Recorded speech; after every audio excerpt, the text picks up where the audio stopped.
आज के इस एपिसोड में हम भारत के एक ऐसे वेपन सिस्टम के बारे में बात करेंगे जिसकी फायर पावर भारत के दुश्मनों की नींद उड़ाने में पूरी तरह से सक्षम है। और यह वेपन सिस्टम भारत की स्वदेशी डिफेंस कैपेबिलिटीज का एक शानदार उदाहरण भी है। बाकी वीडियो के टाइटल से तो आपको समझ में आ ही गया होगा, हम बात कर रहे हैं भारत के अपने स्वदेशी Pinaka multi barrel rocket system की, और जिसका नाम भगवान शिव के दिव्य धनुष पिनाक से प्रेरित है।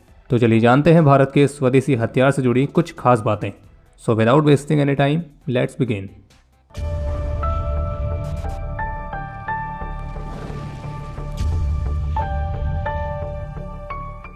Pinaka weapon system advance artillery rocket systems की कैटेगरी में आने वाला हथियार है और इसके डेवलपमेंट की शुरुआत हुई थी 1986 से, जब भारतीय रक्षा मंत्रालय ने आर्मी की लॉन्ग रेंज आर्टिलरी सिस्टम्स की रिक्वायरमेंट को पूरा करने के लिए 26.47 करोड़ रुपीस का बजट पास किया था। और भारत की सीमाओं पर बढ़ते हुए खतरे और गोलाबारी के जोखिमों ने एक ऐसे पावरफुल वेपन सिस्टम की आवश्यकता को जन्म दिया जो कि सीमाओं पर दुश्मनों के ठिकानों को दूर से ही नष्ट करने में सक्षम हो। और उस समय इस आवश्यकता को पूरा करने के लिए इंडियन आर्मी के पास जो अधिकतर आर्टिलरी सिस्टम्स थे, तो उनमें से अधिकतर या तो पुरानी टेक्नोलॉजी पर आधारित थे या फिर वो अधिकतर इंपोर्ट पर निर्भर थे।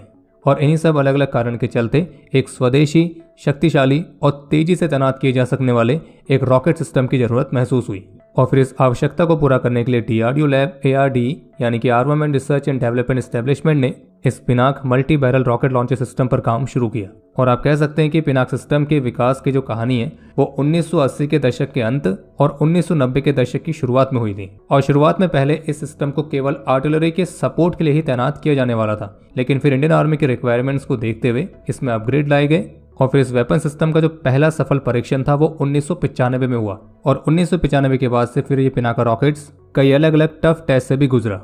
और जबकि डेवलपमेंटल ट्रायल्स पूरे होने के बाद इंडियन आर्मी के द्वारा जो इसके यूजर ट्रायल्स हैं वो 1999 की शुरुआत में शुरू किए गए थे, यानी कि जनवरी-फरवरी के महीने से। और 1999 वही साल है जब भारत और पाकिस्तान के बीच कारगिल युद्ध छिड़ा था। और इसलिए जिस वर्ष पिनाका रॉकेट्स के आर्मी ने यूजर ट्रायल्स शुरू किए तो उसके कुछ ही महीनों बाद पाकिस्तान के साथ कारगिल में युद्ध छिड़ गया। और फिर इस कारगिल युद्ध में इस पिनाका रॉकेट सिस्टम को काफी व्यापक रूप से इस्तेमाल किया गया। और इस कारगिल युद्ध में इस पिनाका रॉकेट सिस्टम ने कारगिल की ऊंचाइयों में घुसपैठ करके बैठे हुए पाकिस्तानी घुसपैठियों को बुरी तरह से रोस्ट करके रख दिया था। और कुछ ही सेकंड्स में रॉकेट्स की बौछार करने वाली इस सिस्टम की जो एबिलिटी थी वो पाकिस्तानी घुसपैठियों के खिलाफ भारत के ऑफेंसिव असॉल्ट्स में एक गेम चेंजर साबित हुई थी। और कारगिल युद्ध ने पिनाका सिस्टम्स को रियल कॉम्बैट कंडीशंस के तहत टेस्ट करने के लिए एक बहुत ही कमाल की अपॉर्चुनिटी प्रोवाइड करी थी। और इस अपॉर्चुनिटी का पिनाका रॉकेट सिस्टम ने पूरा फायदा भी उठाया। और फिर इस युद्ध में इसकी परफॉर्मेंस देखने के बाद सितंबर 1999 में आखिरकार इसके यूजर ट्रायल समाप्त हुए और इंडियन आर्मी ने इसको अपनी सर्विस में इंडक्ट करने का निर्णय लिया। लेकिन इसके साथ साथ डीआरडीओ ने इस वेपन सिस्टम को और अपग्रेड करने पर अपना कार्य जारी रखा। और फिर सन 2000 तक इस पिनाका सिस्टम की पहली रेजिमेंट ऑपरेशनल हुई और धीरे धीरे करके इसके प्रोडक्शन रेट्स को भी बढ़ाया गया, जो कि अब लगभग 1000 रॉकेट्स पर ईयर के रेट तक पहुंच चुकी है। हालांकि 2013 में भारत सरकार की तरफ से पिनाका रॉकेट्स की प्रोडक्शन कैपेसिटी को 1000 से 5000 पर ईयर तक बढ़ाने के लिए मंजूरी दे दी गई थी और उसके लिए 1388 करोड़ रुपीस का बजट भी पास किया गया था। लेकिन बावजूद इसके ऑर्डिनेंस फैक्ट्री इस प्रोडक्शन रेट को अचीव करने में कामयाब नहीं हो पाई। और इस पॉइंट को 2014 में parliamentary standing committee on defence ने अपनी रिपोर्ट में मेंशन किया था। लेकिन अब पिनाका रॉकेट के प्रोडक्शन के लिए भारत में प्राइवेट कंपनीज को भी शामिल किया गया है, जिनमें इकोनॉमिक एक्सप्लोजिव्स लिमिटेड और टाटा एडवांस सिस्टम्स जैसी कंपनीज शामिल हैं। तो ये तो होगी पिनाका रॉकेट सिस्टम की डेवलपमेंटल हिस्ट्री। और अब इस Pinaka multi barrel rocket launcher system को थोड़ा सा डिटेल में समझते हैं। पिनाका रॉकेट सिस्टम की एक बैटरी में 6 लॉन्चर्स आते हैं और हर एक लॉन्चर में रॉकेट्स के लिए 12 ट्यूब्स होते हैं। और पिनाका का हर एक लॉन्चर केवल 44 सेकंड के अंदर 12 रॉकेट्स दागने में सक्षम है।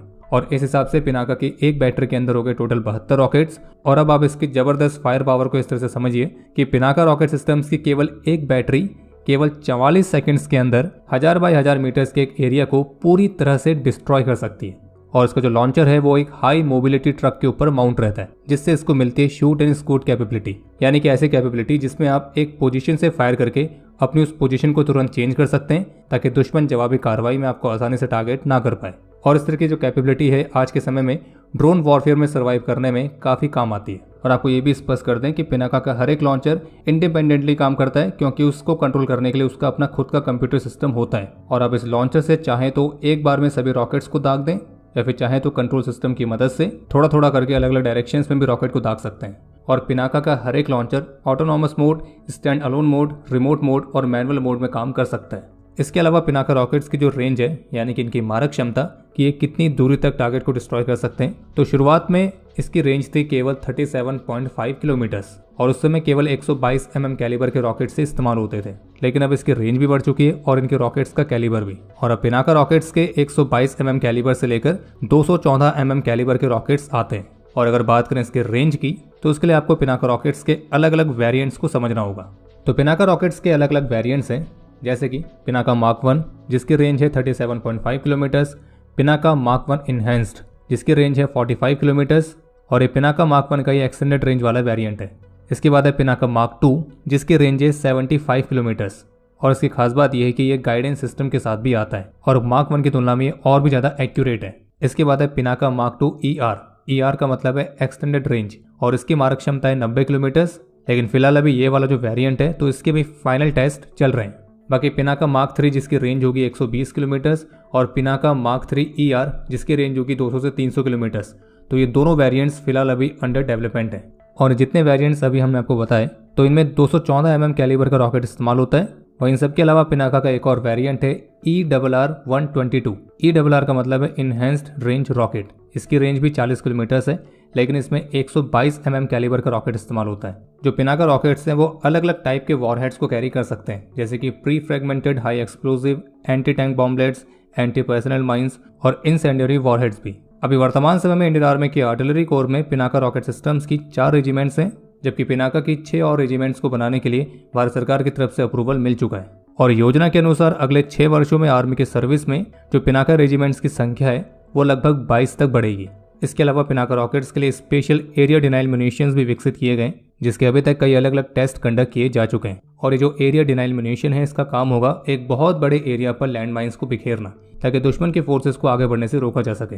और जबकि 2017 में कुछ ऐसे मीडिया रिपोर्ट्स भी देखने को मिली थी कि भारत पिनाका रॉकेट्स को न्यूक्लियर वॉरहेड्स के साथ भी इक्विप्ड करने के ऑप्शन पर विचार कर सकता है, लेकिन इस पर अभी तक कोई डेवलपमेंट हुआ है या नहीं हुआ है तो इसका कोई ऑफिशियल कंफर्मेशन मौजूद नहीं है। भारत के पिनाका रॉकेट सिस्टम की खास बात यह भी है कि ये बहुत ही कम कीमत पर आपको एक जबरदस्त फायर पावर ऑफर करता है और इस वजह से कई सारे छोटे देशों की रॉकेट आर्टिलरी की रिक्वायरमेंट को पूरा करने के लिए ये एक बहुत ही बेहतरीन सिस्टम निकल के सामने आता है। और इसी के चलते जो पिनाका रॉकेट सिस्टम है ये आर्मीनिया को भी एक्सपोर्ट किया गया है। और जिस हिसाब से पिनाका रॉकेट सिस्टम की रेंज, इसके फायर पावर, इसको और भी बढ़ाने पर काम किया जा रहा है, तो ये सारे इंप्रूवमेंट्स पिनाका रॉकेट सिस्टम को दुनिया के सबसे बेहतरीन रॉकेट आर्टिलरी की कैटेगरी में शामिल करेगी।